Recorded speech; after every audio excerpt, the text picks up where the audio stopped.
Sebelumnya selamat siang. Selamat siang. Ya, nah, jadi ini kita ada beberapa kasus. Monggo silakan dibaca terlebih dahulu. Saya beri waktu 10 menit.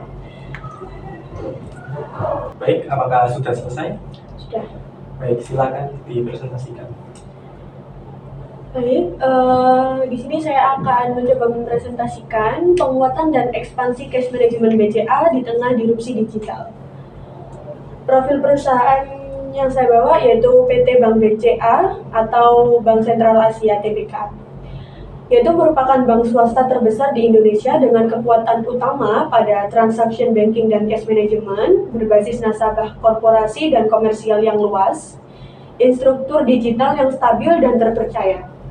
Klik BCA Bisnis, API, host to host, yaitu dinamika pasar yang menunjukkan meningkatnya kompetisi dari bank asing, bank digital, dan vintage payment.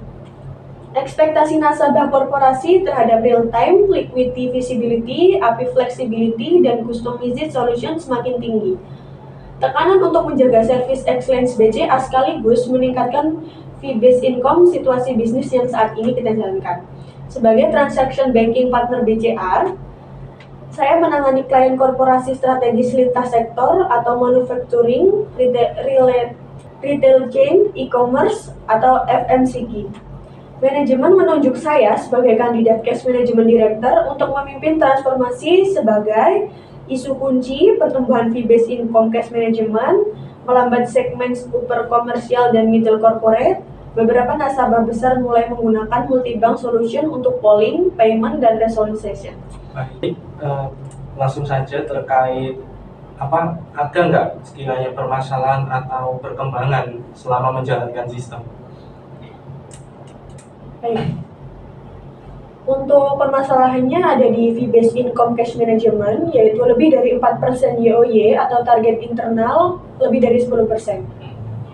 Churn nasabah korporasi strategis yaitu 7%, 35% klien menginginkan real-time dashboard liquidity lintas ERP integration yang lebih fleksibel, single onboarding untuk multi-subsidiary, cost per transaction mulai meningkat karena kompleksnya layanan manual.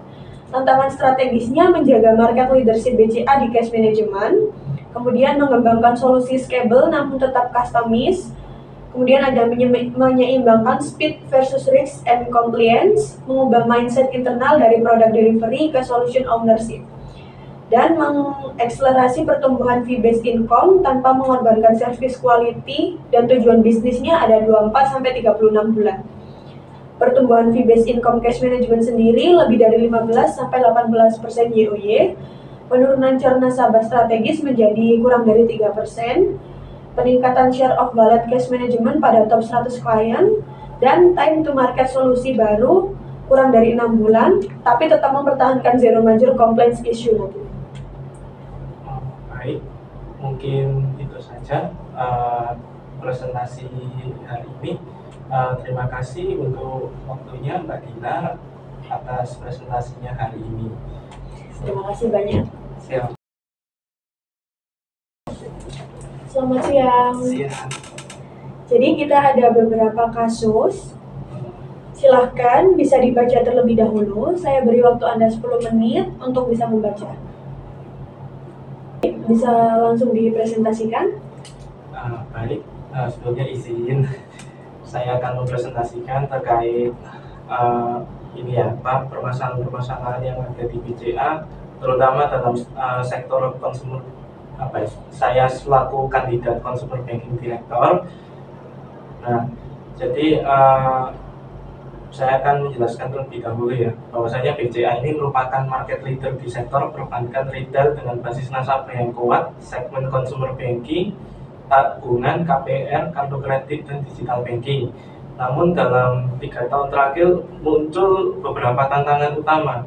Yang pertama, pertumbuhan kasa melambat akibat kompetisi agresif dari bank digital dan fintech. Lalu yang kedua, perubahan perilaku nasabah. Nasabah muda lebih memilih digital first banking. Loyalitas nasabah menurun karena kemudahan pindah bank. Lalu yang ketiga, cross selling rendah. Banyak nasabah konsumer hanya menggunakan satu produk. wealth penetration di segmen mass affluent belum optimal. Lalu yang terakhir, tekanan regulasi dan risiko. Kualitas kredit KPR dan kartu kredit perlu dijaga dan perlu keseimbangan antara growth dan risk. Direksi menugaskan Consumer Banking Director untuk strategi 3 tahun guna menjaga pertumbuhan, profitabilitas, dan loyalitas nasabah. Nah, jadi saya jabatan awal sebagai wealth management. Nah, sebagai profesional wealth management, saya memiliki keunggulan pemahaman life cycle nasabah dari mass, affluent, ke priority, pengalaman relationship management, dan advisory. Lalu fokus pada long term value, bukan hanya sekedar volume. Saya menggunakan perspektif ini untuk menganalisis segmentasi nasabah konsumer seperti mass, emerging affluent, dan affluent. Lalu potensi value per nasabah atau customer lifetime value, pain points nasabah dalam pengalaman consumer banking. Lalu strategi yang saya usulkan di sini yaitu 3 pilar utama. Pilar pertama yaitu customer ke-centric dan segment ke-base strategi. Definisi segmentasi konsumer seperti mass digital, emerging affluent atau target naik kelas, dan affluent existing. Penawaran produk berbasis kebutuhan transaksi, pembiayaan, proteksi, wealth. Baik, kira-kira permasalahannya apa di sini? Bisa langsung dijelaskan terkait permasalahannya? Nah, permasalahannya itu seperti banyak nasabah konsumer hanya menggunakan satu produk. Dan wealth penetration di segmen mass affluent belum optimal. Lalu yang kedua, terdapat perubahan perilaku nasabah. Seperti nasabah muda lebih memilih digital first banking. Loyalitas nasabah menurun karena kemudahan pindah bank itu tadi. Lalu yang ketiga, tekanan regulasi dan risiko. Kualitas kredit KPR dan kartu kredit perlu dijaga. Perlunya keseimbangan antara growth dan risk. Nah, jadi strategi saya yaitu 3 pilar utama itu tadi, yaitu definisi segmentasi konsumer, penawaran produk berbasis kebutuhan, lalu journey nasabah yang seamless dari consumer ke wealth.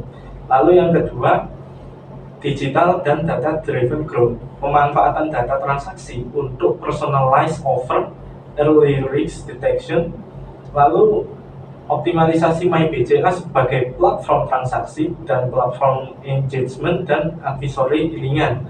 Lalu melakukan kolaborasi channel digital dan RM atau hybrid model.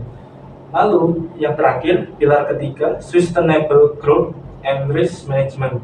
Growth dengan kualitas pengetatan risk-based pricing, early warning system untuk kredit retail, edukasi finansial nasabah seperti literasi kredit dan perencanaan keuangan jangka panjang, lalu penguatan governance dan compliance, dan itu tadi.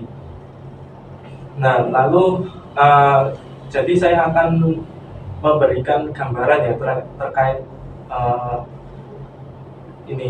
inisiatif konkret, quick win dan long term. Nah, quick win itu selama 0 sampai 12 bulan atau selama 1 tahun saya akan menjalankan program bundling tabungan plus kartu kredit plus proteksi ringan. Lalu yang kedua, campaign digital untuk emerging affluent. Yang ketiga, referral internal antara consumer dan wealth. Lalu mid sampai long term, artinya 1 sampai 3 tahun, consumer to wealth pipeline yang terstruktur, advanced analytic untuk predictive cross selling, pengembangan RM consumer dengan mindset advisory. Nah, ini sebagai penutup ya. Sebagai consumer banking director, fokus saya adalah membangun consumer banking yang bukan hanya besar secara volume, tetapi kuat secara hubungan, sehat secara risiko, dan berkelanjutan secara profitabilitas dengan nasabah sebagai pusat strategi. Sekian. Terima kasih sudah mempresentasikan. Sampai ketemu kembali. Selamat siang. Siang.